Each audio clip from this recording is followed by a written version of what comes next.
The dust devil spun across the cracked earth of the Texas panhandle like a warning from God himself. And that was precisely when Caleb Holt saw her, a lone figure moving against the horizon with nothing but the scorched air around her and a determination in her step that made no sense for a woman this far from anything resembling civilization. It was the summer of 1878, and the stretch of land between Amarillo and the New Mexico border was the kind of place that swallowed men whole, let alone a woman traveling alone through the relentless heat of a July afternoon. Caleb had been riding the fence line of his property, 340 acres of hard-won Texas soil, when he spotted her through the shimmering heat mirage. He reined his horse to a stop and stood in the stirrups, shielding his eyes with one broad, calloused hand. She was moving east, which meant she had come from the west. There was nothing to the west for 40 miles except the Llano Estacado and the brutal, unforgiving plains that had killed better-prepared travelers than whatever this woman appeared to be. She had no horse, no mule, no cart, no companion that he could see. Just a slight figure wrapped in dark fabric that must have been baking her alive in the afternoon sun, moving with a limping but determined stride through terrain that showed no mercy. Caleb turned his horse and rode toward her. He was 31 years old, built like the land itself, wide through the shoulders, deep through the chest, with arms that had spent 15 years doing the work that machines hadn't yet come to replace. His hair was dark brown and fell past his collar, usually tucked beneath his hat when he remembered to keep it there, but today it hung loose and damp with sweat. He was not a man who spoke much or smiled easily, but he was a man who had been taught by his mother that you did not ride past someone in need, not in this country, not ever. He slowed the horse as he approached, not wanting to startle her. She didn't stop moving. If anything, she seemed to quicken her pace, her head turning toward him with eyes that were wide and dark and exhausted and afraid all at once.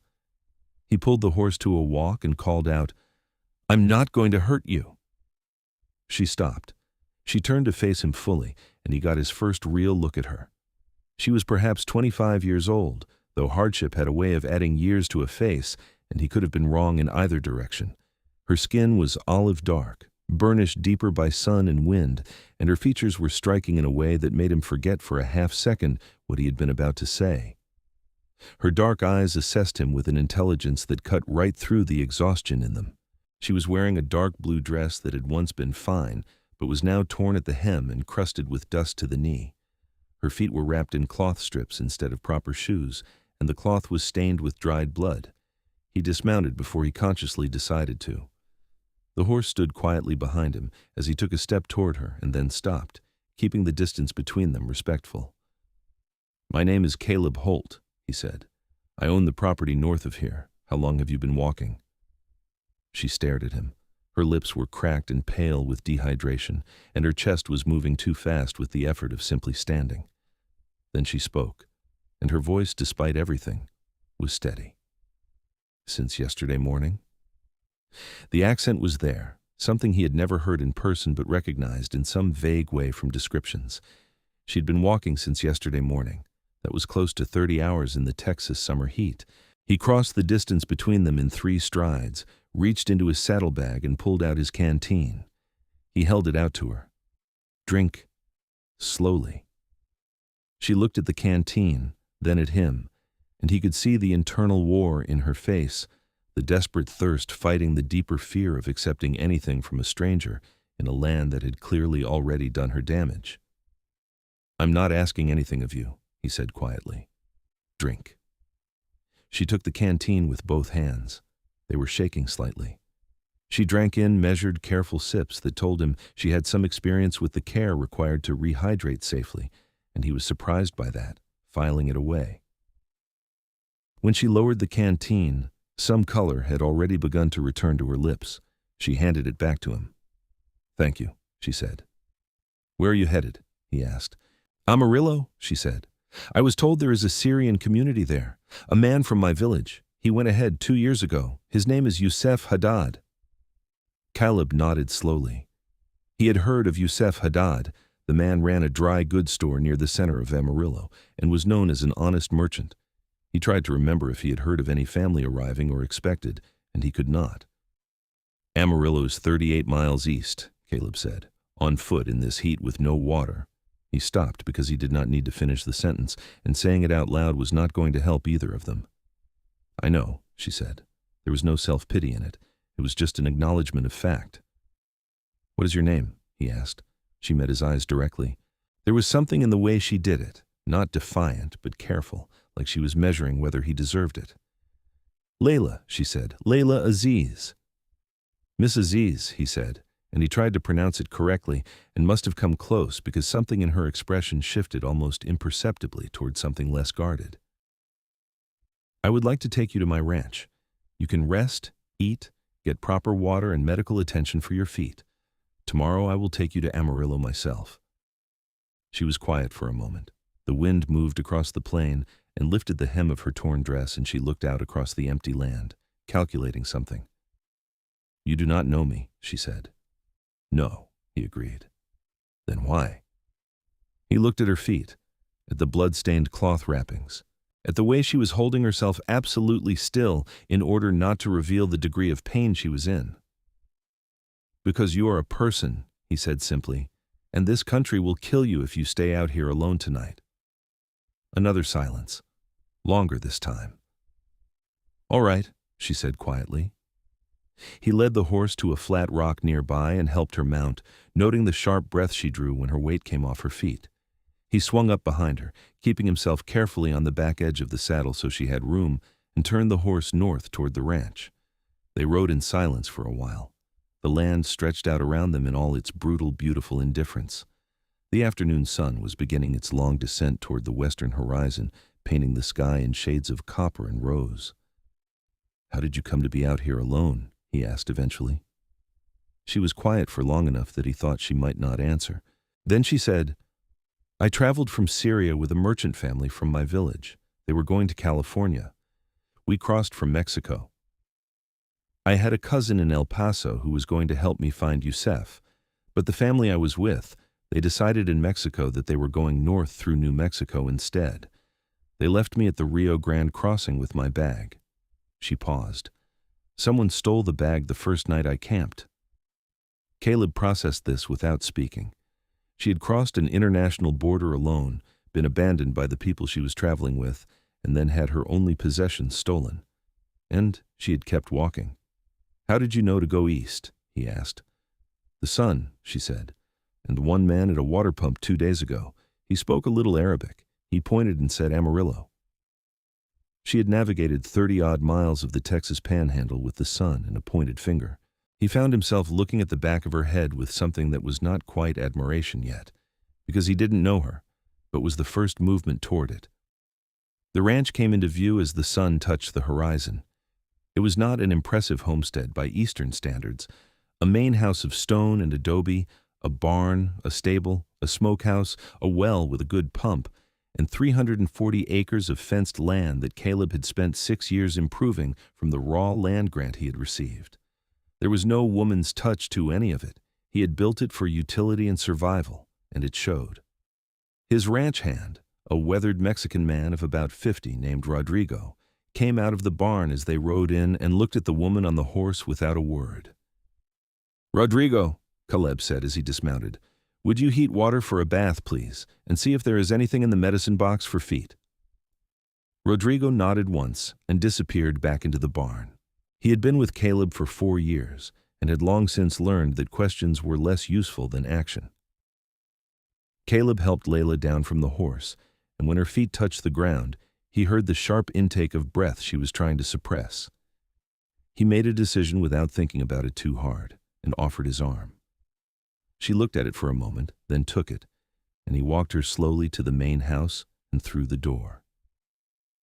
The interior was dim and cool relative to the outside, the thick adobe walls doing what they were built to do.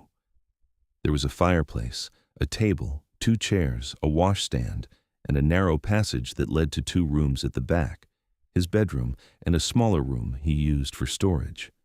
He had no guest room, because he had never had a guest. Sit here, he said, pulling out a chair at the table. He went to the cold box, a deep-buried insulated cellar below the kitchen floor, and brought up cold water, leftover cornbread from the morning, and dried beef. He put it on the table in front of her without ceremony. She ate with the careful restraint of someone who was deeply hungry, but too proud to show it, which he respected. He busied himself building the fire and finding clean linens for the smaller room, moving storage boxes to the side to make space for the narrow cot he kept folded in the barn. By the time Rodrigo had heated water and brought it inside in the large iron tub that served for bathing, Caleb had set up the small room with the cot, a clean blanket, and the oil lamp. "I'm going to look at your feet," he said, bringing a low stool to sit before her. "I've dealt with trail injuries before. May I?" She looked at him with those dark, measuring eyes. Then she extended one wrapped foot. He unwound the cloth with careful hands. The damage was bad blisters that had opened and dried and opened again, raw skin, one place on her left heel where something sharp had cut deep enough to need cleaning. He worked without flinching and without making it worse, cleaning the wounds with boiled water and the turpentine solution he used for any open cut on the ranch, wrapping them in clean cotton cloth afterward. She did not make a sound throughout, but when he was finished and she pulled her feet back, she said quietly, "You are very careful." "My mother was a nurse," he said, putting the supplies away. "She believed that most deaths from injury in this country were from infection, not the wound itself." She was probably right. "She sounds like a wise woman." She was. He said it simply and did not elaborate. He showed her the tub, gave her privacy, and went out to help Rodrigo with the horses. The evening air was cooling rapidly, the way it did in the panhandle, the temperature dropping 20 degrees between sunset and full dark. He stood at the fence with his hands on the rail and looked at the stars beginning to appear and thought about the day, which had not gone the way he had planned it. He was not a man who thought about his aloneness often. He had chosen this life deliberately, had wanted the land and the quiet and the work, and had spent years building something from nothing. He did not miss what he had never had, but the sound of a woman moving around inside his house, cautious, unfamiliar movements he could hear through the adobe wall, made the stillness around it seem very large. Rodrigo appeared at his elbow and handed him a cup of coffee without comment. "She is Syrian," Caleb said. Rodrigo made a neutral sound. "She was walking alone from the Rio Grande crossing to Amarillo." Rodrigo was quiet for a moment. Then he said, "That's a long way." "Yes," Caleb agreed. "She is brave." "Yes," he said again. "She is."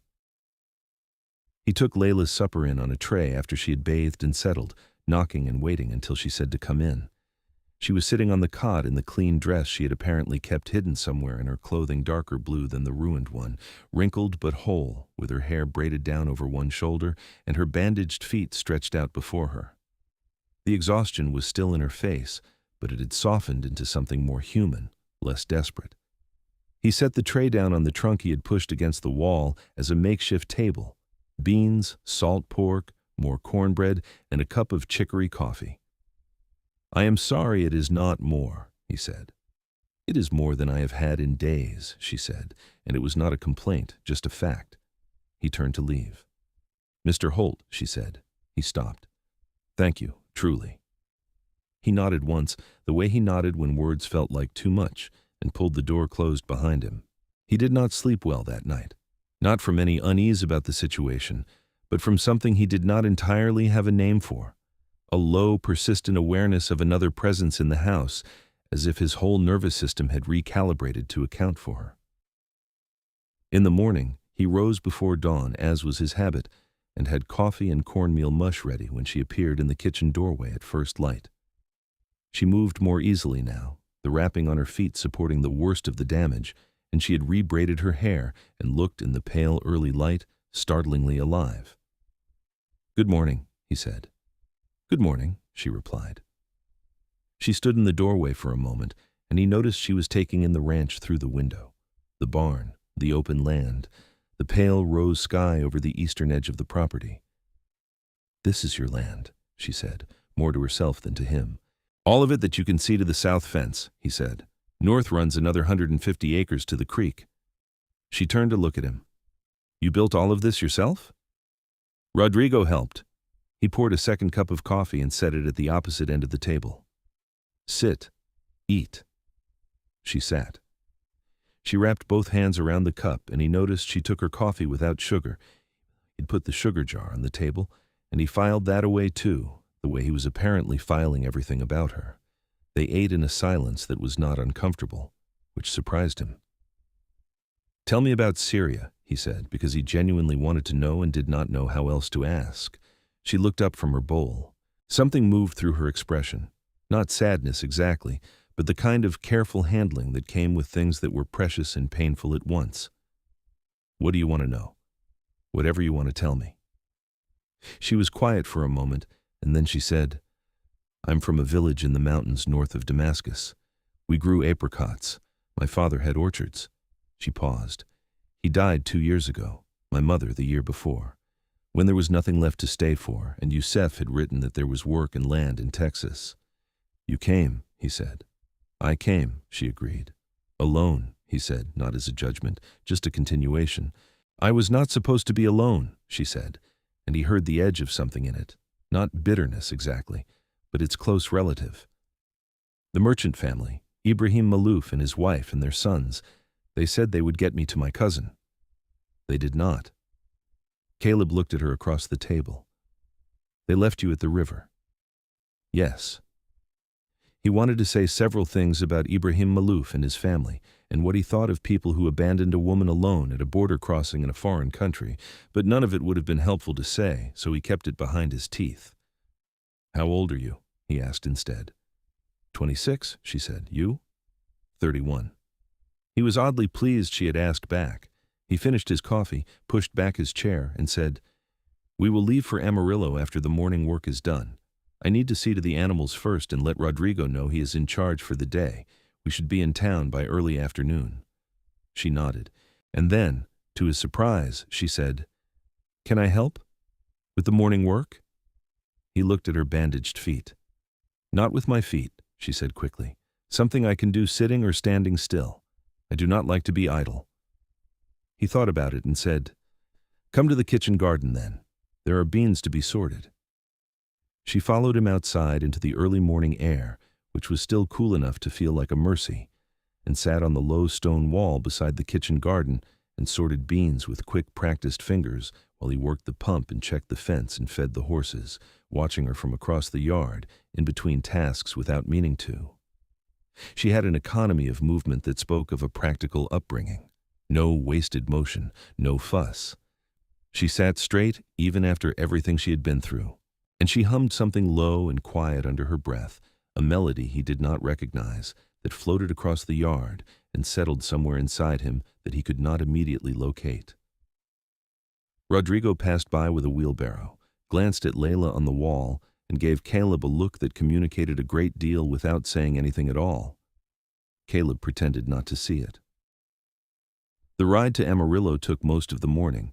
He drove the wagon rather than riding, which was slower but more comfortable for her feet, and they sat side by side on the bench seat with the Texas plains rolling out around them in every direction. The sky was enormous here, bluer than anything reasonable, and the horizon went on forever. She asked him questions as they rode, about the land, about how the ranch worked, about cattle and water rights in the Llano Estacado. She asked intelligent questions, the kind that showed she was already trying to understand the mechanics of the place, and he answered each one fully and honestly, discovering in the process that he liked talking to her more than he had expected to like talking to anyone. He asked her things too, about Arabic, which she taught him 3 words of before they reached town, about apricot orchards and what they smelled like in spring, and she described it in such precise detail, the sweetness, the heat rising off the fruit-heavy branches, the sound of bees that he felt he had almost been there. About what she intended to do in Amarillo, and she said she hoped to find work as a seamstress or a laundress, that she had good hands and was not afraid of hard work, and that she wanted to earn enough to eventually bring over a younger cousin who was still in Syria. He found himself thinking about her plans with a kind of seriousness that he did not examine too closely. Amarillo in 1878 was a rough, energetic town, one of the cattle shipping centers of the panhandle, full of cowboys and merchants and railroad workers and the full complicated human variety that followed money and cattle and open land. It had a main street of wooden front businesses, a livery, 2 saloons, a church, and a general store that was bigger than it looked from outside. Yusef Haddad's dry goods store was on the south end of the main street.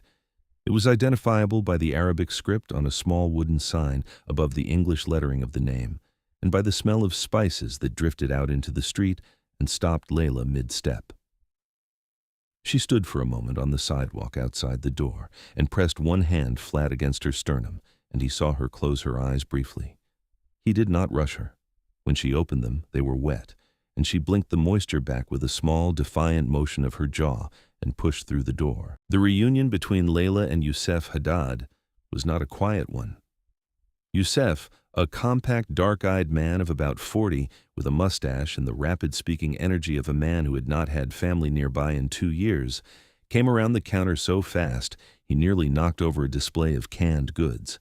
He gripped her by both shoulders and spoke to her in rapid Arabic, and she answered in kind, and Caleb stood in the doorway of the store and watched them and felt something warm and slightly aching in his chest that he chose not to identify just yet. Yusef's wife, a small Lebanese woman named Fatima, who appeared from the back of the store with flour on her hands and a look of absolute shock, began crying before she even reached Layla, and the 3 of them stood in the middle of the store talking over each other while a customer near the back pretended to examine a bolt of cloth and tried not to stare. Caleb leaned against the doorframe and waited. Eventually, Yusef looked over at him. "You are the man who helped her?" "I found her on my land," Caleb said. "She needed water and her feet needed attention." "She needed a great deal more than that, I think," Yusef said. There was a directness to the man that Caleb respected. He crossed the store and extended his hand. "Yusef Haddad." "Caleb Holt." They shook. "I know your name," Yusef said. "You own the Holt property on the Western Tract. You sell beef to the stockyard." "I do." "You have a fair reputation," Yusef said, studying him the way merchants studied things thoroughly and without apology. "I am in your debt." "No," Caleb said, "you are not." He stayed long enough to make sure Layla was settled with Yusef's family. They had a room above the store, and Fatima was already in the practical phase of the reunion, pulling out blankets and pressing food on Layla with the focused determination of a woman who communicated love through feeding. And then he said his goodbyes. Layla walked him to the door. "I will write to thank you properly," she said, "when I have found paper and pen." "That is not necessary," he said. "It is to me," she said. He looked at her. She was standing in the doorway of the store with the noise of Amarillo behind her and the hot midday sun in front of her, and she was looking at him with those dark eyes that had stopped being afraid somewhere on the road and become something else instead, something clear and searching and direct. "Then I will be glad to receive it," he said. He rode back to the ranch and went back to work and told himself that was the end of it. It was not the end of it. The letter arrived 12 days later. Rodrigo brought it in from the weekly mail run to Amarillo with a carefully neutral expression that fooled neither of them. Caleb read it at the kitchen table after supper. It was 2 pages, written in a precise and elegant hand that seemed at odds with everything she had been through, and it thanked him in terms that were simple and genuine and entirely without embellishment. She wrote that she had found work with a seamstress named Mrs. Clara Pemberton on the north end of town, that her feet were healing well, that Fatima had been feeding her so comprehensively that she was beginning to fear for the integrity of Yusef's flour supply. She wrote that she had started to learn more English from a school teacher who held evening classes for new arrivals, which was apparently a project of Mrs. Pemberton's. At the bottom of the 2nd page, in smaller letters than the rest, she had written, "I have been thinking about your ranch, about the way the sky looks from the kitchen garden in the morning. I did not expect to think about it as much as I have. I hope the beans sorted well." He read that last paragraph 3 times. He wrote back. He was not a man who wrote letters easily, and the first draft was too short, and the second was too formal, and the third managed to be both simultaneously, but the fourth was something closer to honest. He told her the beans had done fine. He told her the morning sky was still there, doing what it did. He told her about a problem with the north fence that had taken 3 days to find and fix, and at the end, in smaller letters, he wrote, I find I think about the morning garden with some frequency myself. The wall is much quieter. She wrote back within the week. They wrote to each other for 6 weeks. The letters came and went with Rodrigo's mail runs and became, in Caleb's life, the axis around which the rest of the week quietly organized itself. He was aware of this happening and did not do anything to stop it. In the 7th week, he rode to Amarillo on a Thursday, ostensibly to sell a load of beef at the stockyard. He managed to complete that business by noon. By noon, he found himself standing outside Mrs. Pemberton's seamstress shop, with no particularly good reason for being there, except that it was on the same street. He went inside. The shop was small and smelled of clean cloth and machine oil. A round, pink-faced woman behind the counter, Mrs. Pemberton, clearly looked up from a pattern she was cutting. Behind her at a work table, Layla was pinning a length of green calico with the focused precision he was beginning to associate with everything she did. She looked up. For a moment they just looked at each other across the small shop, and he was aware that his heart was behaving in a way that was somewhat outside his usual experience. "Mr. Holt," she said. "Miss Aziz," he said. Mrs. Pemberton looked between them with the expression of a woman who understood needlework and human beings in equal measure, and was finding this particular piece of needlework quite clear in its pattern. "I was in town for the stockyard," he said. "Of course," she said, and the corner of her mouth moved in a way that was not quite a smile, but was definitely its cousin. He stayed for an hour. He sat in the customer chair while Layla worked, and they talked about everything and nothing, about the fence problem he had solved and the dress she was making for a rancher's wife, and what she had learned in the evening English class, and whether his cornbread recipe had always involved molasses. Mrs. Pemberton contributed occasional commentary from behind her pattern pieces and asked no questions at all, which Caleb felt was a sign of excellent character. When he left, he had agreed to return the following Thursday. He returned the following Thursday, and the one after that, and the one after that. On the 5th Thursday, he asked her if she would walk with him down to the creek at the edge of town while there was still light. She put down her needlework and said yes. They walked in the long gold evening light, and she told him more about Syria, about her father's stories and her mother's cooking, and the cousins she missed with a physical ache she described with a frankness that made him want to do something about it, which was a new and somewhat alarming feeling. He told her about Missouri, where he had grown up, and about the war that had taken his brother and his father's faith in institutions, and driven Caleb himself west at 20 years old, looking for something he could trust in its simplicity. He told her about the early years on the land, the years that had been genuinely hard, before the ranch had found its feet, before Rodrigo had come. She listened the way she did everything fully, without the partial attention of someone waiting for their turn to speak. "You built something real," she said when he had finished, "from nothing. That is not a small thing." "You crossed half a world alone," he said. "That is not the same." "It is exactly the same," he said. She looked at him, and the evening light was in her eyes and in the dark of her hair, and he thought that he had been lying to himself for several weeks about the nature of what he was feeling. "Layla," he said. "Yes?" Her voice was quiet. "I want to tell you something, and I want to tell it to you plainly, because I have found that plainly is the only way I know how." She waited, turned toward him on the creek bank with her hands clasped in front of her and her chin lifted slightly in that way she had, not arrogant, just direct, willing to meet whatever came. "I have thought about very little else besides you since the day I found you on the plain," he said. "I am not a man who says things he does not mean, and I am not saying this to press you into anything. But I would rather be honest with you and have you tell me plainly in return where you stand than to go on not saying it." The creek made its quiet sound beside them. A mockingbird called from somewhere in the brush. "I know," she said at last. "I have known for some weeks." She didn't look away. "I have thought about little else either." He exhaled something that had been holding itself tight in his chest for a long time. "I do not know this country yet," she said carefully.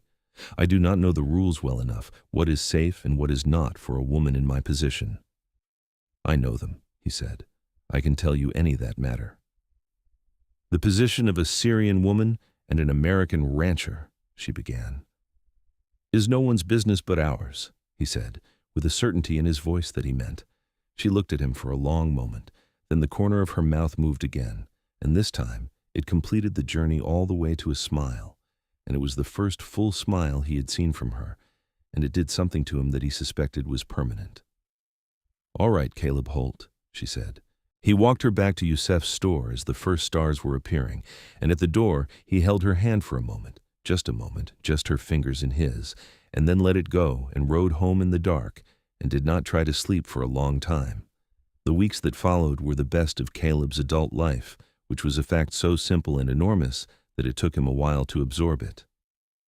He rode to Amarillo on Thursdays and stayed until Sunday evening, sleeping in the back room of Yusef's store on a cot that was too short for him, which he did not mind at all. He and Layla spent the long summer afternoons and evenings in conversation and in the comfortable company of Yusef and Fatima, who had apparently decided as a household that Caleb Holt was an acceptable development and had begun feeding him with the same aggressive devotion they applied to Layla. He tasted Syrian food for the first time on his second Saturday at the store, a lamb stew with spices he could not name, but that were the best thing he had eaten since his mother's cooking, and flatbread fresh from the pan, and a paste made of sesame and lemon that Fatima called tahini, and that he suspected he would spend the rest of his life looking for. He told Layla it was the best meal he had ever had. Fatima overheard from the kitchen and made a sound of satisfaction that needed no translation. The town of Amarillo was not universally charitable about the arrangement. Caleb was aware of this without being particularly troubled by it. There were men in the saloons who had opinions about Syrian merchants and their families, and there were women in the church who spoke to Mrs. Pemberton about the impropriety of the situation, and there was a particular cattle buyer named Harmon Sills who had made a remark in the stockyard one afternoon that Caleb had addressed with a flat, calm directness that left no room for further comment. He told Layla about none of this, and she told him she already knew about most of it, and he looked at her and said, "Does it trouble you?" And she said, "Less than crossing the Llano Estacado on foot," and he laughed, a real laugh, sudden and full, and she looked startled and then laughed too, and it was the first time he had heard her laugh, and it sounded like water. In September, as the heat began to ease at last and the evenings turned genuinely cool, he brought something to Amarillo for the first time. Wildflowers he had found along the creek on his north property, purple and yellow, already drying at the edges from the long ride, but still whole. He put them on the table in Yusef's store, without comment, and Layla looked at them and then at him, and said nothing for a moment, and then said, "No one has ever brought me flowers," in a voice that was very quiet, and he said, "Then that has been a significant oversight," which was the most romantic thing he had ever said in his life, and was apparently sufficient, because she crossed the store and put her hand flat against his chest and looked up at him, and he put his hand over hers, and they stood like that for a moment in the afternoon light, while outside Amarillo went about its business. Yusef appeared in the doorway from the back, looked at them, said something in Arabic to Layla, received a reply, disappeared again. "What did he say?" Caleb asked. "He said it was about time," Layla said, and her smile was wide and real and right there. He kissed her for the first time that evening, standing at the door of the store after Yusef and Fatima had diplomatically gone up to the rooms above.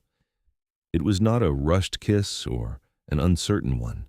He cupped her face in both large hands with a gentleness that he hoped communicated everything he did not yet know how to say. And she lifted her hands to his wrists and held them there, and when they parted, she had her eyes closed for a moment before she opened them. "Caleb," she said softly. "Yes," he said, which was not a relevant response but felt like the right one.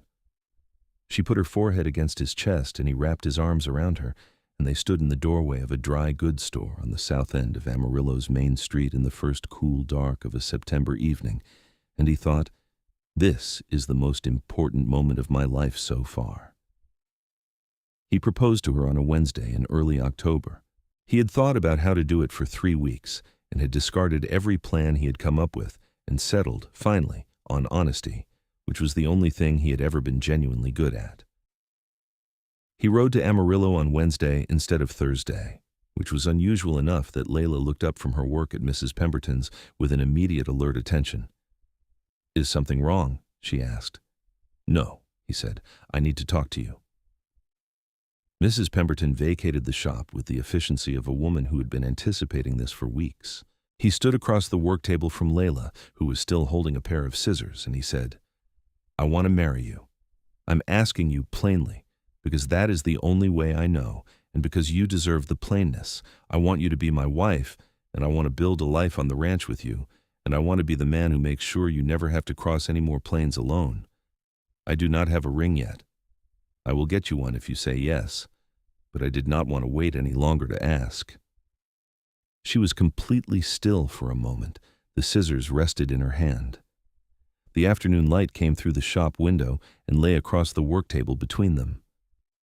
"You are certain?" she asked. "More certain than I have ever been of anything," he said, which for a man who had built a 340-acre ranch from nothing was saying a great deal. She set the scissors down very carefully on the table. She looked at him across the fabric and the pins in the afternoon light.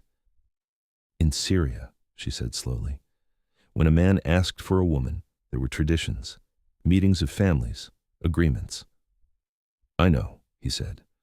"I would have done all of that if there had been family here to do it with. I can speak to Yusef, if that is—" "Yusef is not my father," she said, but not unkindly. "He is my cousin." She was quiet for a moment. "He will want to speak to you." "I will speak to him gladly," Caleb said, "for as long as he wants."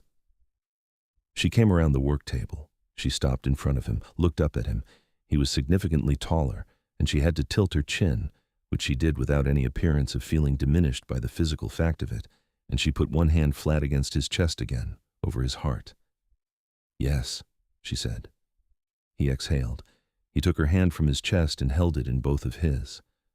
"Yes," he repeated, just to make it real. "Yeti." "Yes," she confirmed, and was smiling in that full, complete way. He did speak to Yusef that evening, for a long time, over coffee at the table in the store's back room. Yusef was thorough and direct and asked questions about the land, the finances of the ranch, what Caleb intended for Layla's life there, whether he understood what it meant to marry a woman whose home and family and culture were not his own. Caleb answered every question without deflection, and when Yusef had finished asking, he looked at Caleb for a long moment and said, "She has been through a great deal of hardship. She deserves a man who will not add to it." "I intend to subtract from it," Caleb said. Yusef studied him. Then he nodded. "Then you have my blessing for whatever it is worth."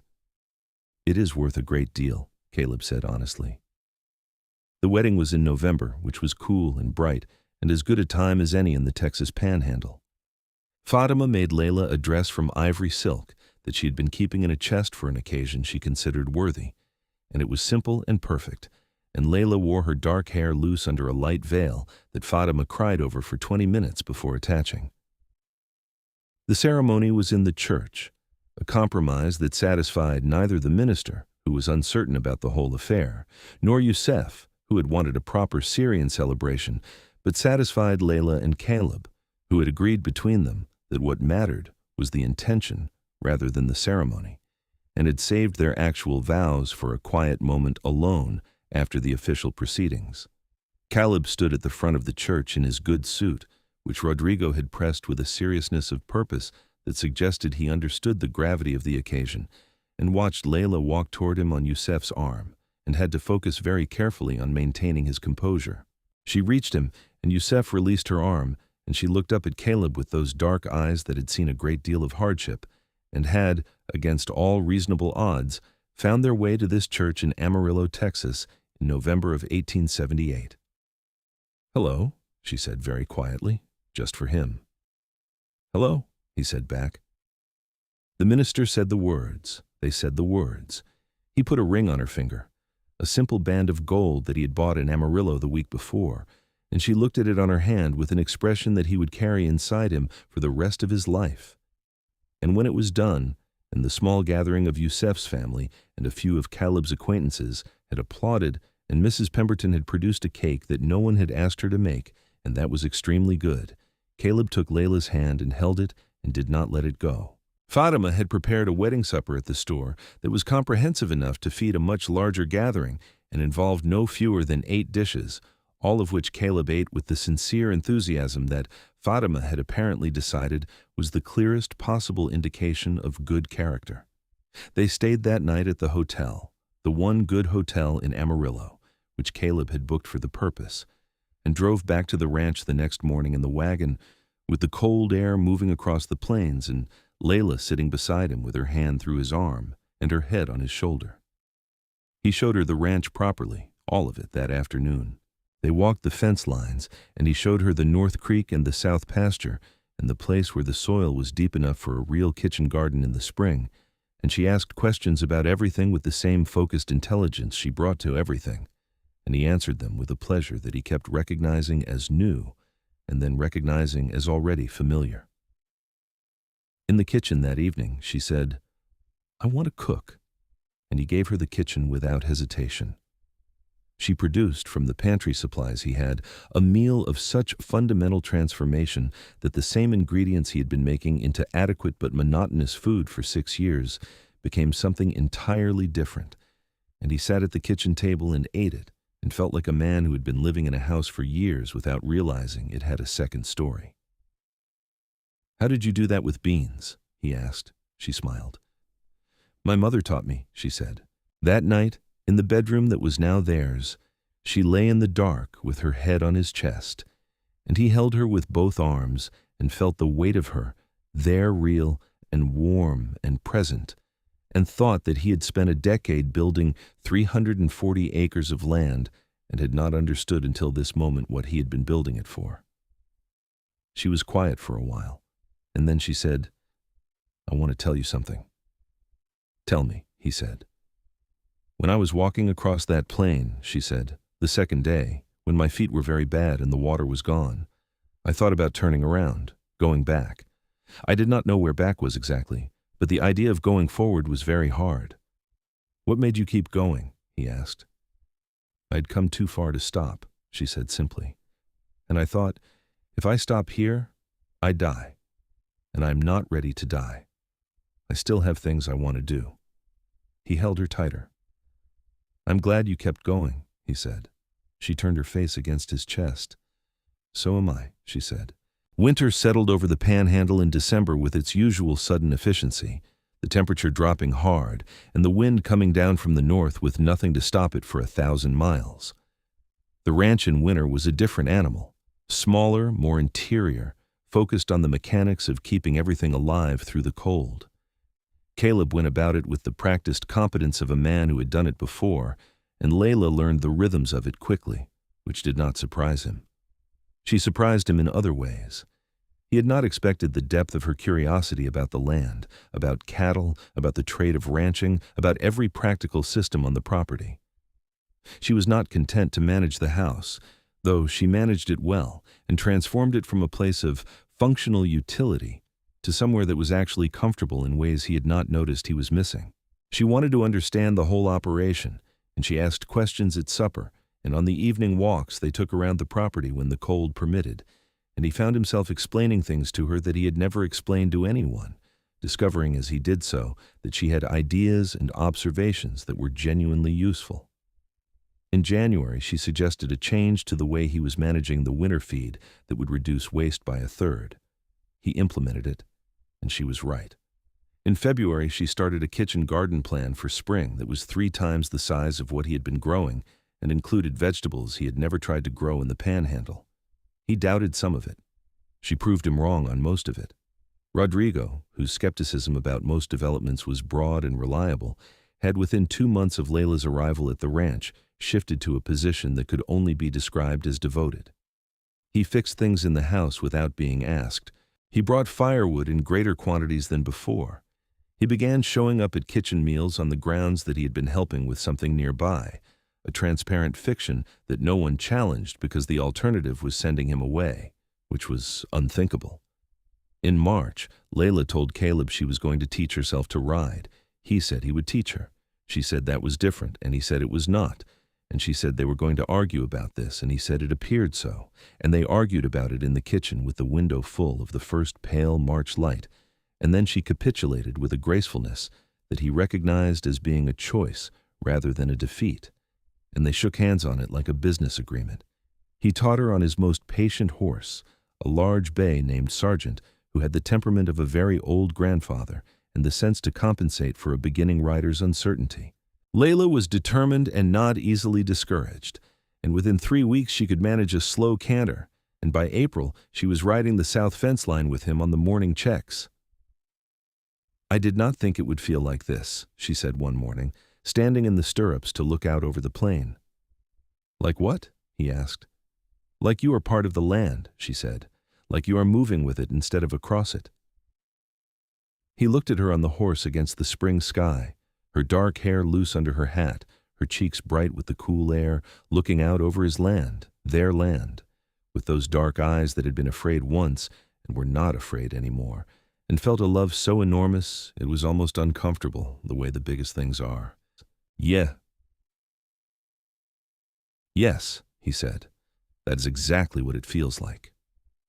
Spring came properly in April, and the kitchen garden went in and was enormous, and Rodrigo was recruited without any explicit conversation into helping with the heavier digging, which he did with good will and a steadily improving mood.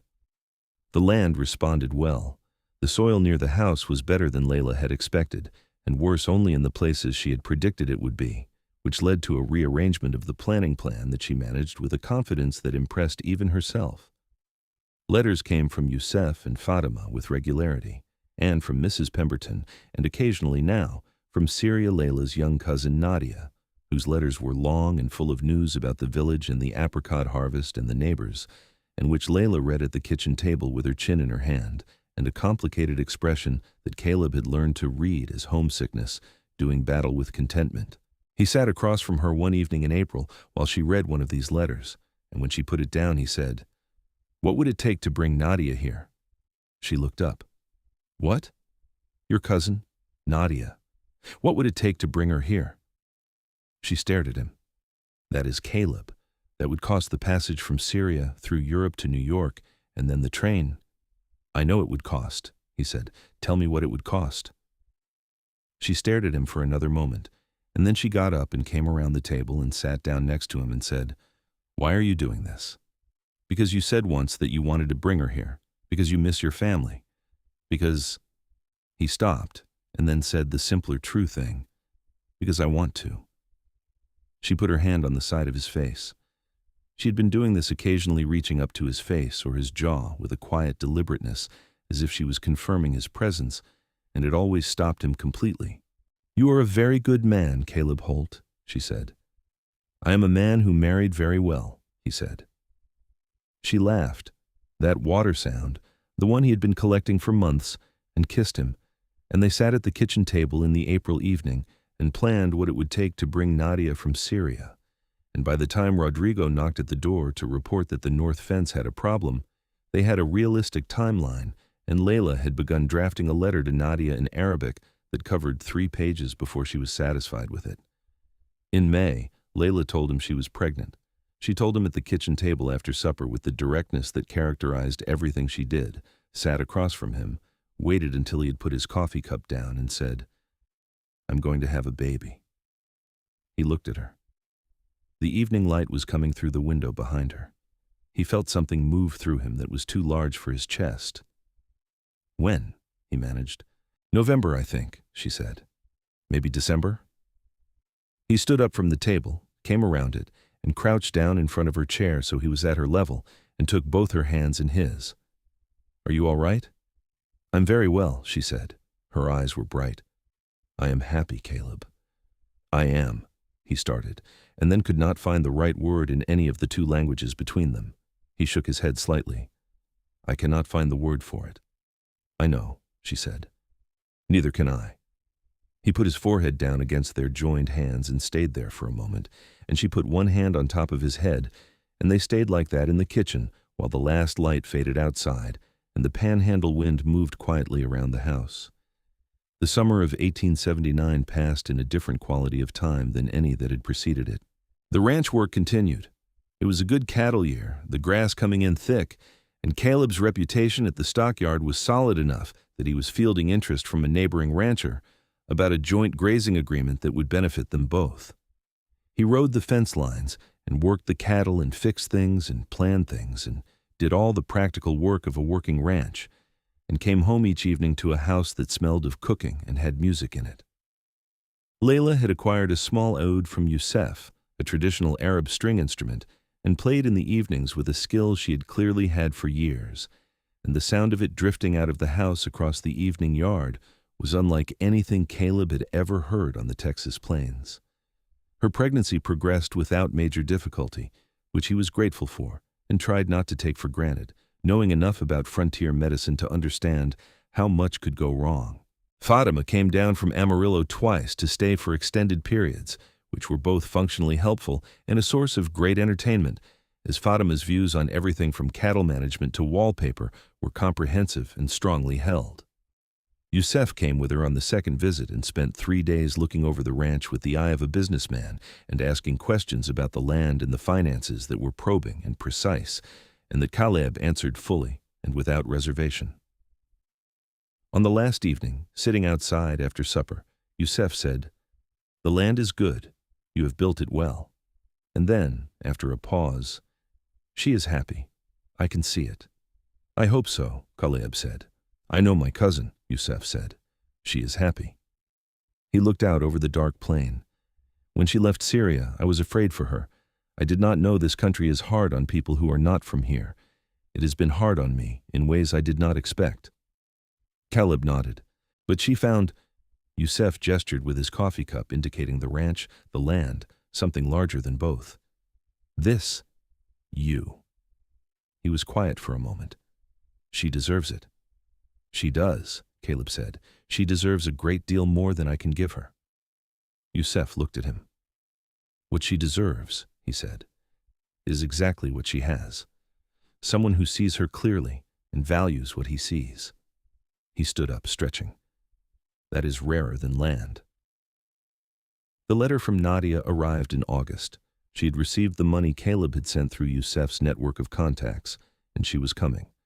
She would arrive in New York in October and travel by train to Amarillo. The letter was exuberant and covering 5 pages, and Layla read it aloud at the supper table in a mixture of Arabic and English, laughing and translating and occasionally stopping to press her hands to her face with a happiness that made Rodrigo, who was eating with them that evening, clear his throat and look at the window. Caleb arranged for Youssef to collect Nadia from the train station, since he could not be away from the ranch for the time the trip would take, and Layla was too far along in her pregnancy to travel comfortably. Nadia arrived in Amarillo on the 17th of October, a young woman of 22 who was apparently small and dark-haired and immediately overwhelmed by the size of everything, and Youssef's letter describing her first days in Amarillo was funny enough that Layla laughed until she cried. Nadia came to the ranch in the first week of November. She arrived in Youssef's wagon, looking around at everything with eyes that had the same wide alertness that Layla's had had when Caleb first brought her to the ranch, and she jumped down from the wagon before it had fully stopped and ran to Layla, and they embraced in the yard with a completeness of emotion that Caleb watched from the porch and felt something in his chest that he recognized as one of the largest feelings he was capable of. Nadia spoke some English, more than Layla had had on arrival, thanks to Layla's letters coaching her in the basics, and she was energetic and curious and direct in a way that was clearly familial. And she looked at Caleb with an appraising honesty that reminded him strongly of Layla's earliest manner and made him feel he was being examined for worthiness. He apparently passed, because by the second day she was following him around the ranch asking questions about everything with a speed and thoroughness that made Rodrigo step back from his work several times and observe with his neutral expression. "She is like you," Caleb told Layla that evening. "She is nothing like me," Layla said, but she was smiling. "She is exactly like you." "We grew up in the same house," she admitted. "After my parents died, we looked after each other." He reached across the table and took her hand. She turned it over and laced her fingers through his, and they sat like that, while the sound of Nadia talking to Rodrigo in the kitchen rapidly and in a mixture of languages that Rodrigo was navigating with what sounded like genuine engagement came through the wall. The baby came in November, 2 weeks early, on a cold and clear night when the stars over the panhandle were brilliant and the wind had gone quiet. Fatima was there. She had come down the week before and installed herself in the small back room with the determination of someone who was not leaving until this was resolved. Caleb paced the yard for 4 hours and was generally useless, which Rodrigo and Nadia informed him of independently at intervals. The baby was a boy. Caleb held him for the first time in the kitchen, having been brought in when Fatima had pronounced everything satisfactory and Layla was comfortable. He was not a large baby, but he was solid and screaming and red-faced, and Caleb held him in both hands with the careful terror of a man who had handled difficult animals and fixed engines and built fence posts in frozen ground, but had never held anything quite so important in his life. Layla watched him from the bed with her dark eyes and her beautiful exhausted face, and said, "What do you think?" "He is the best thing I have ever seen in my life," Caleb said, without hesitation or qualification. She smiled. "I agree." They named him Samuel Aziz Holt, carrying both names deliberately, a bridge between the two worlds that had made him. Fatima wept with an enthusiasm that no one questioned. Youssef, who arrived the next morning, clasped Caleb's hand and said only, "God bless him," which covered everything that needed to be said. Rodrigo stood in the kitchen doorway, holding his hat and looking at Samuel with an expression that was the most openly sentimental Caleb had ever seen him allow. Nadia, who had been helping all night and was running on no sleep, sat in the chair by Layla's bed with her head back and her eyes closed, and when Samuel made a sound, she opened one eye, checked him, and closed it again with the efficiency of someone who had already appointed herself a primary guardian. The months after Samuel's birth settled into a new rhythm that was fuller and noisier and warmer than anything the ranch had held before. Samuel was a healthy, emphatic baby who had opinions about most things and was entirely unabashed about expressing them, which Caleb found both exhausting and deeply endearing. Layla nursed him and managed the household in the garden with Nadia's help, and within a few months was back on horseback for the morning fence checks, which was exactly what he had expected of her. Nadia found her footing quickly.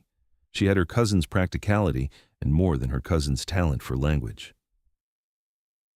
Within 3 months, her English was functional enough for most purposes, and she had found work in Amarillo at Mrs. Pemberton's shop, where she was taken on as a seamstress's assistant and was apparently developing a reputation for embroidery work that was bringing new customers in.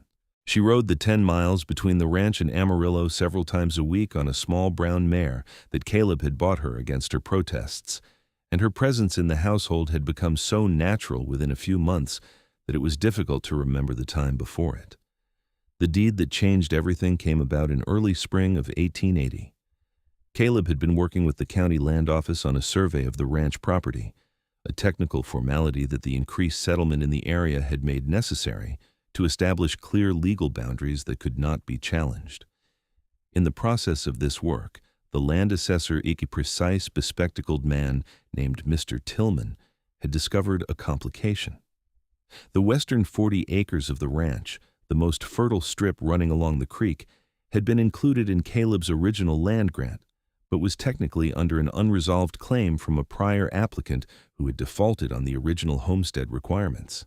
Clearing the claim was straightforward but required paperwork and legal fees, and a trip to the county seat that took 3 days. When it was resolved, Caleb came home with the clean title to all 340 acres, confirmed and uncontested. He stood in the kitchen that evening with the deed on the table in front of him, and Layla was across the table feeding Samuel mashed sweet potato with the focused efficiency that all his meals required, and he said, "I want to change the deed." She looked up. "I want to put your name on it," he said. "The land should be yours as much as mine." She was still for a moment. Samuel took advantage of the pause in feeding to investigate the sweet potato with his hands, and she gently redirected him without taking her eyes from Caleb. "It is your land," she said. "You built it." "We built it," he said. "Everything for the past year and more, the garden, the changes to the feed system, the grazing agreement I set up with Henderson that was your idea, this is your ranch as much as mine." "Caleb," Also, he said, and his voice was quieter now, the voice he used when something really mattered. I want you to have it, officially, on paper, regardless of anything. I want you to be secure. Not because I intend to go anywhere, but because you walked across 40 miles of desert alone with nothing, and I will not have you depending on the charity of anyone, not even me. This land is yours. I wanted to say so in writing. She looked at him for a long time. Samuel had gotten sweet potato in his ear and was considering his response to this. You have thought about this for a while, she said. Since the title dispute came up, he said, the whole business made me think about what would happen, legally, if something happened to me. And I did not like the answer. She nodded slowly. The law for a woman who is Syrian, is not always clear, he agreed, which is exactly why the deed needs to be explicit. Tillman says it can be done, a joint deed with equal rights. It is not common, but it is legal. She got up from the table. She came around and stood next to him and looked at the deed on the table, the official document with its stamp and its careful script, representing 340 acres of Texas panhandle soil. My name on this, she said. Layla Aziz Holt, he said, right next to Caleb Marcus Holt. She put her hand on the deed, flat, the way she put her hand on things she was confirming were real.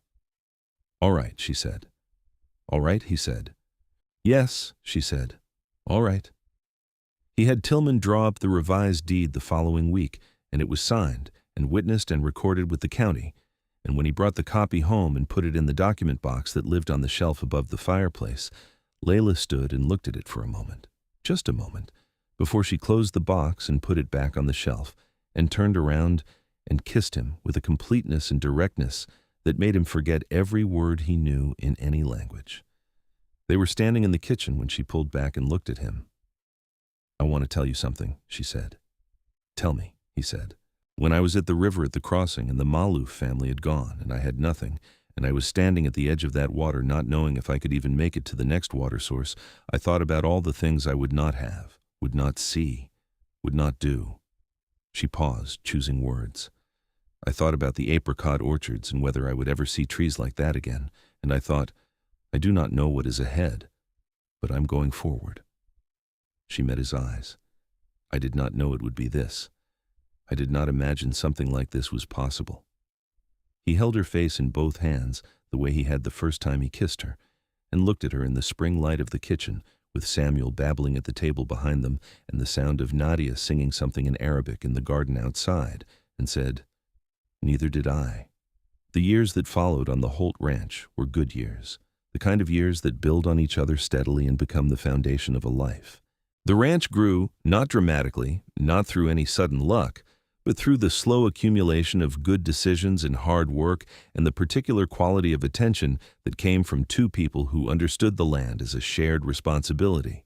The grazing agreement with Henderson's ranch proved profitable, and Caleb added 20 head of cattle in 1881 and expanded the north pasture to take full advantage of the creek water. Layla's kitchen garden became, by the second year, a genuine growing operation. Large enough that she was supplying vegetables to Yusef's store and to 2 restaurants on Amarillo's main street, an arrangement that provided a modest but real independent income that she managed with the precision she brought to everything. She kept her own accounts in a careful ledger and discussed them with Caleb at the end of each month with a transparency that was both practical and, he suspected, a deliberate refusal to disappear into dependence. He loved her for it. He loved most things about her, including the ones that were occasionally inconvenient.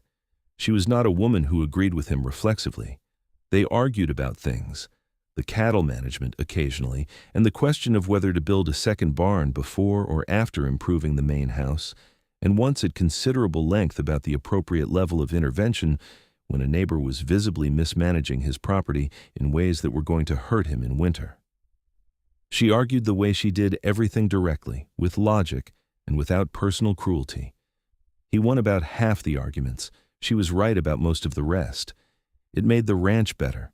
It made him better, which he recognized without quite being able to articulate.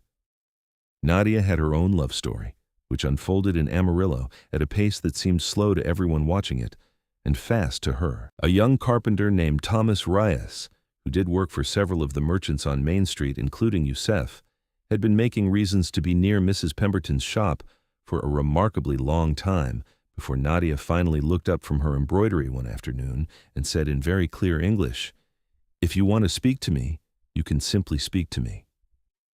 Thomas Reyes, to his credit, had laughed and then done exactly that.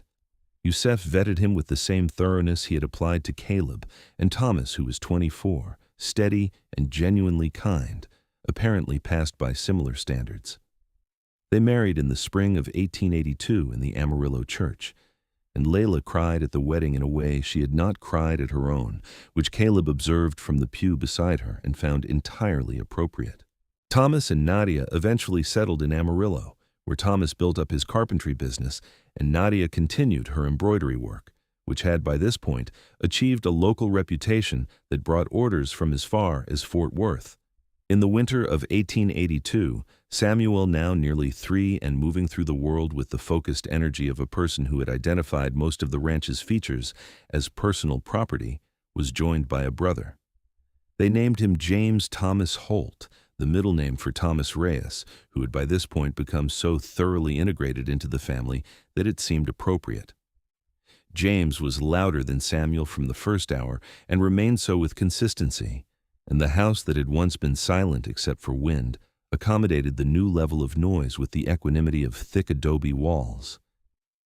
In 1884, Layla told Caleb she was pregnant for the 3rd time. He received this news at the breakfast table with Samuel on one side, eating porridge with focused determination, and James on the other side, explaining something urgent about a horse he had seen, and Layla said it across the table with her cup in her hands and her eyes watching him.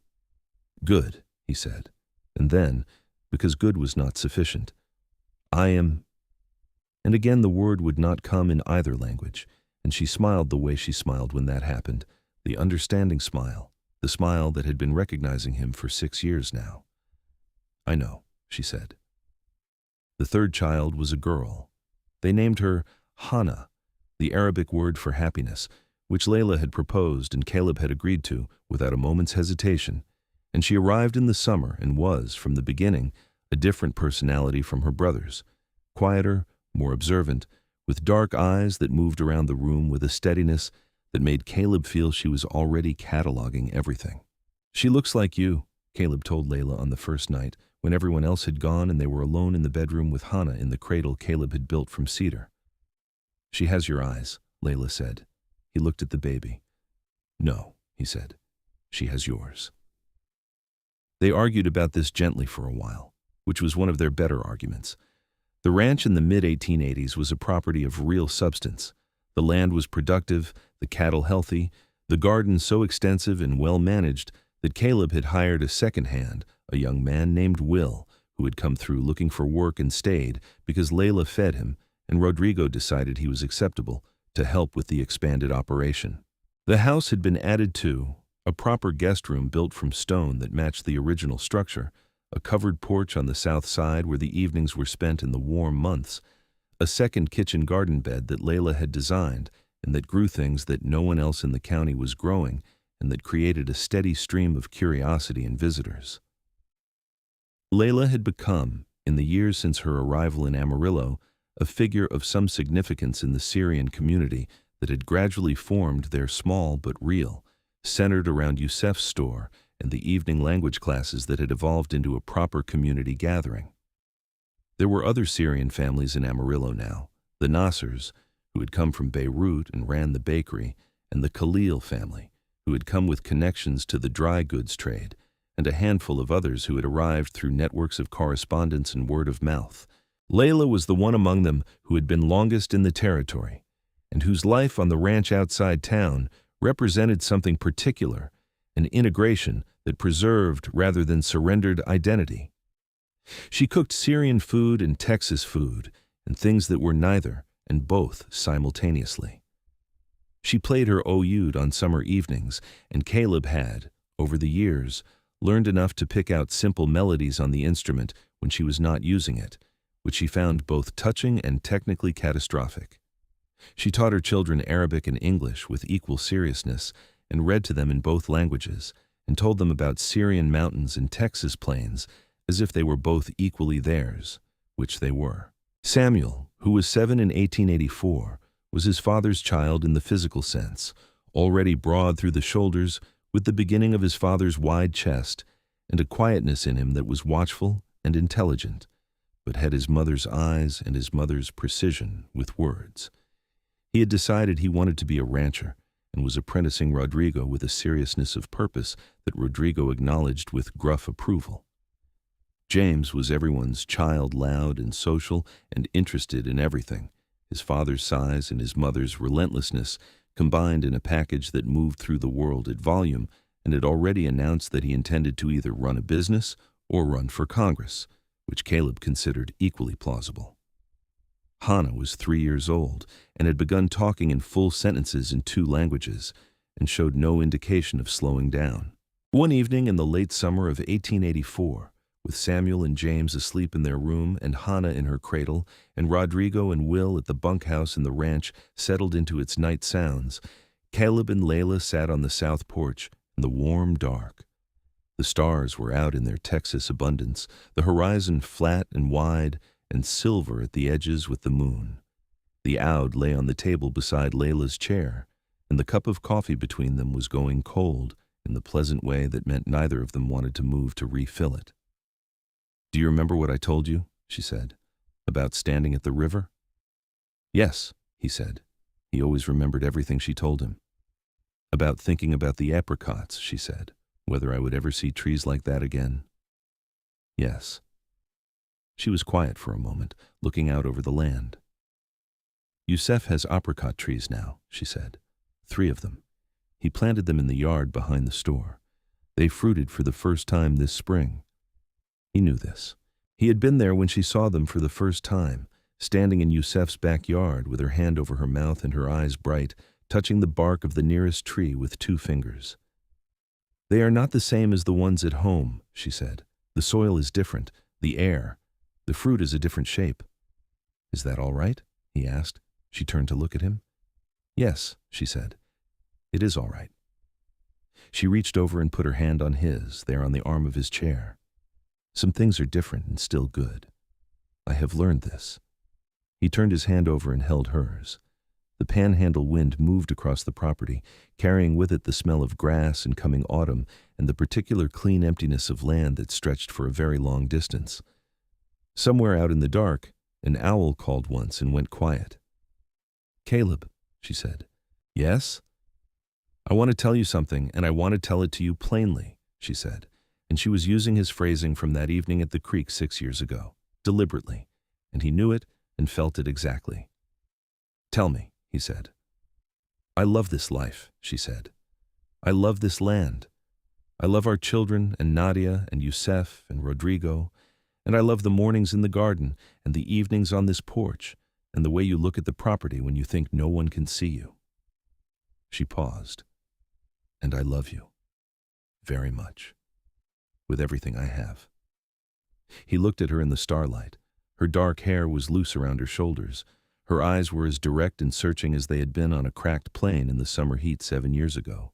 But they were not afraid anymore, had not been afraid for a long time, and what was in them now was something richer and quieter, something that had been built year by year into something permanent. "I love you," he said. "I have loved you since the morning garden. Before that, maybe. Since you said the word plain without flinching."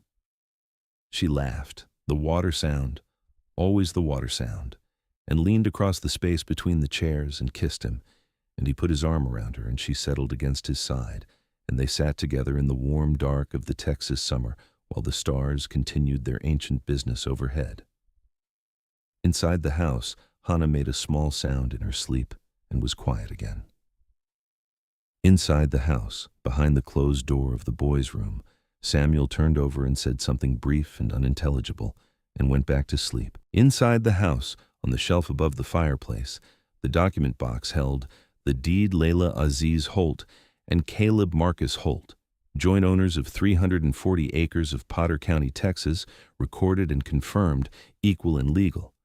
And it had been there for 4 years, and would be there for a great many years more, as the ranch grew and the children grew, and the land gave back in proportion to what was put into it. The stars over the panhandle went on forever in every direction. The owl called once more and went about its business. The couple on the south porch held on to each other in the good dark, and the night was quiet and full and entirely complete. In the months and years that continued to follow, the Holt Ranch became something that people spoke of in Amarillo and the surrounding county, not with the particular attention that came from drama or crisis, but with the quieter and more lasting recognition that comes from watching something work well over a long time. Caleb's cattle were consistently healthy, his land was consistently productive, and when people asked, as they occasionally did, at the stockyard or the church or along the main street, how it was that the Holt operation seemed to do better each year when other ranches of similar size were struggling, the answer was not simple enough for most people to want to say it plainly. It was that the ranch was run by 2 people who were genuinely equal partners in it, and that the combination of their particular skills and temperaments had produced something that neither would have produced alone. This was obvious to anyone who spent time at the Holt Ranch, and less obvious to people who had only heard about it secondhand, which was the usual arrangement for obvious things. Rodrigo had been with the ranch for nearly a decade by the time Hannah was walking steadily and insisting on following him everywhere during his morning rounds, a small, determined figure in a large hat that kept falling over her eyes, and he had developed a manner toward the Holt family that was the most unguarded he was capable of, still economical in speech, still more comfortable with action than with sentiment, but present in a way that was unmistakably devoted.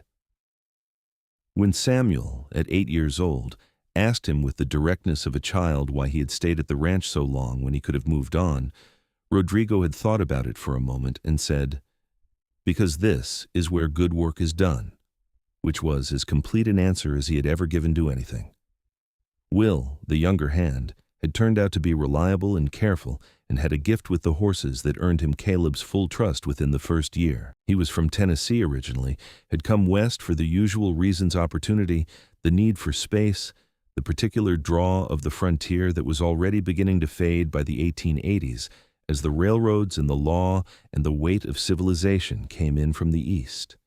He ate his meals at the Holt table when invited, which was often, and learned to eat Syrian food without making a face about it, which Layla considered the minimum bar for decent company. Samuel turned 10 in 1887 and was by that point a junior version of his father in all the ways that mattered to the operation of a ranch, already responsible for the south fence line checks on his own, already capable of assisting with calving, already developing the relationship with the land that came from years of daily attention to it. He had his mother's precision and his father's patience and a quiet confidence that was entirely his own. He was also, Layla had noted to Caleb in the dark one evening, the most stubborn creature she had ever encountered in any species, and she had encountered a great many. James, at 9, was still announcing his future plans at dinner. The list had expanded to include cattle baron, newspaper editor, and sheriff, and he had not yet narrowed it down, which seemed fine. He was already the kind of person who walked into a room and had talked to everyone in it before he finished crossing it, which was a talent that would serve him well in most of the futures he was considering. Hannah, at 3, was beginning to understand that she was surrounded by people who were genuinely interested in her opinions, and she was forming and expressing them accordingly. She had her mother's directness and her father's observational patience combined in a person small enough to be underestimated, which she was already beginning to use as an advantage. In the spring of 1888, a letter arrived from Syria. It was from a man Layla had not heard from in several years, an uncle on her father's side, Layla Aziz, who had always been the more restless of the family and who had apparently spent the intervening years in Beirut and Constantinople before finding his way to a Syrian community in New York, where he had found work as a trader in silk. The letter was warm and curious, and clearly written by someone who had heard, through the long networks of the diaspora, that his niece was alive and well and living on a ranch in Texas, and who wished to know more. Layla wrote back that same afternoon, a letter of 4 pages that covered everything from Samuel's birth to the deed to the garden to the oud that she still played on summer evenings, She wrote with a speed that told Caleb she had been holding this particular conversation in readiness for a long time. "Your uncle," Caleb said. "Tell me about him." "He was my father's youngest brother," she said, still writing. "The one who always said the village was too small. He used to bring back stories from his travels when we were children. My father said he was born with his back to the door." She paused. "I thought he might have died. I had not heard from him in," she counted, 8 years. "He found you," Caleb said. "The world is not as large as it looks," she said, which was a thing she said sometimes that he thought was both simple and profound. Hannah Aziz replied within 3 months, a letter of equal length and superior dramatic flair. He was clearly a man who understood the value of a good story and had several.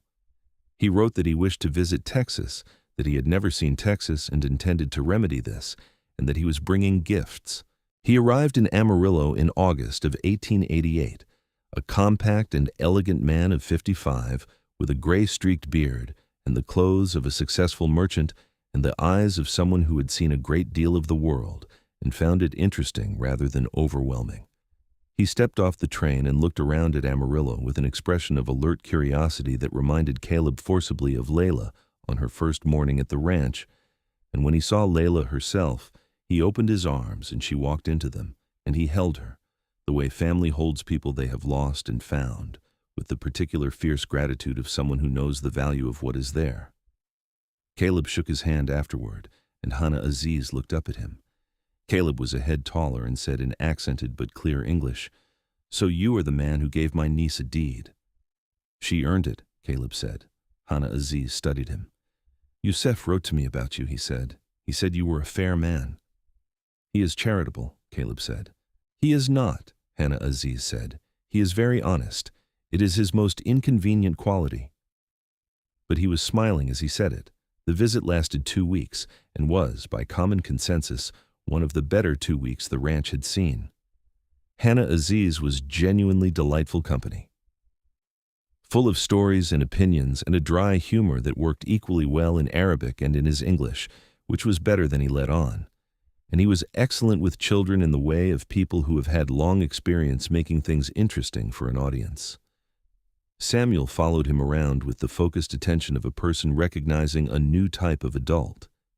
James had found a competitor in the talking department and was both challenged and invigorated. Hannah sat in Hannah Aziz's lap on the porch on the second evening and announced that he was her friend, which he accepted with great seriousness. On the last evening, Hannah Aziz sat with Caleb on the south porch after the children were in bed and Layla was inside. He was quiet for a while in the way of a man organizing his thoughts. Then he said, "When Layla left Syria, her father had been dead for 2 years, her mother for 3. She was the last one. I was not there, I should have been, but I was not." He paused. "I have thought about this." Caleb said nothing because this did not require a response. "She is well," Hannah Aziz said. "She is more than well. She is—" He looked out at the land, searching for the word. "She has arrived, you understand? Some people travel their whole lives and do not arrive. She has arrived." "Yes," Caleb said. "I believe she has." "And you," Hannah Aziz said, "are you arrived?" Caleb looked at the land, his land, their land, and at the lights in the window of the house, and thought about the man he had been when he rode toward a figure moving against the horizon in the summer heat, and could not say why he turned his horse. "Yes," he said, "I arrived."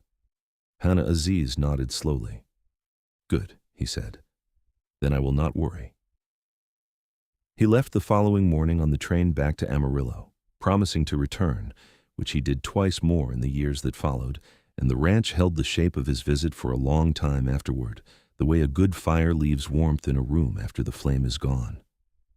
The 1880s gave way to the 1890s, and the children grew in the way children grow when they are loved and given room toward themselves, into their own particular shapes. Samuel, at 13, was working the ranch alongside Caleb with a competence that was no longer preparatory but functional, taking on responsibilities that Caleb assigned not as teaching tools, but because they needed doing, and Samuel could do them. He had his father's build now, broad and solid, with the kind of physical ease in the landscape that came from growing up on it. James, at 12, had decided on newspaper editor as his primary ambition and had started a handwritten newspaper that circulated among the children of the neighboring ranches and covered local events with an enthusiasm that occasionally outran his accuracy, but never his energy. Layla read each edition with the careful expression of someone who was both proud and quietly fact-checking. Hannah, at 8, was riding her own horse, a small roan mare named Pepper, with the competence of someone who had grown up on horseback. She had taken particular interest in the garden, following Layla through the planting seasons and learning the names of things in Arabic and English and asking questions that were more sophisticated than her age suggested they should be. The ranch continued. The land continued. The deed on the shelf above the fireplace continued to mean what it said. And on an evening in the late spring of 1891, Caleb stood at the south fence at the end of a long day and looked out over the land in the last light. The grass was green from a good April rain. The cattle moved slowly in the middle pasture. Behind him, from the house, came the sound of Layla's oud and Hannah's voice, joining it in something that was half Arabic and half English, a song that had been written somewhere between the two. From the kitchen came the smell of the lamb stew that Fatima had taught Layla, and that Layla had taught Hannah, and that had been made on this ranch's stove perhaps 100 times now.